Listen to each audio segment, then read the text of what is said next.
2026 மே 10ஆம் தேதி காலை 10 மணி அளவில் தமிழக முதல்வரா திரு விஜய் அவர்கள் பதவி ஏற்கும்போது வெள்ளை அறிக்கை பற்றி பேசியிருக்காரு.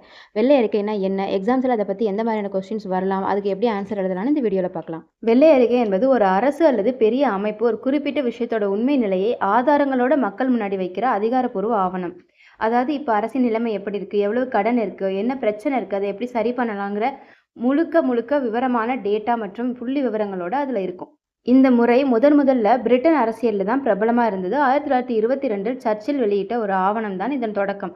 இந்த அறிக்கைகள் வெள்ளை நிற கவரில் வந்ததால் இதுக்கு வெள்ளை அறிக்கைன்னு பேர் வந்ததாக சொல்கிறாங்க. இப்போ இந்தியா, அமெரிக்கான்னு உலக நாடுகள் பலவும் இதை பின்பற்றி வருகிறது. இது ஒரு அஃபிஷியல் கவர்மெண்ட் டாக்குமெண்ட் இருந்தாலும் இது கோர்ட் ஆர்டர் மாதிரியான சட்டம் கிடையாது. ஆனால் அரசாங்கத்தின் அஃபிஷியல் பொசிஷனாக பார்க்கப்படும்.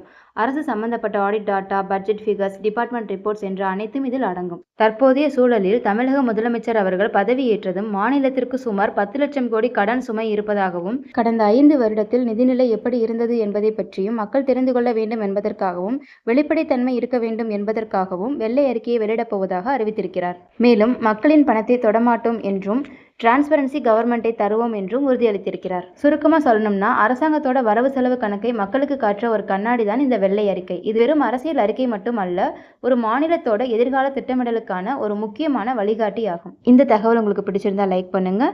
குரூப் 1 எக்ஸாம் சிலபஸ் பேஸில் நோட்ஸ் எல்லாமே அப்கமிங் வீடியோவில் நான் கொடுக்க போகிறேன். ஸோ சேனலை சப்ஸ்கிரைப் பண்ணி வச்சுக்கோங்க. தேங்க்யூ.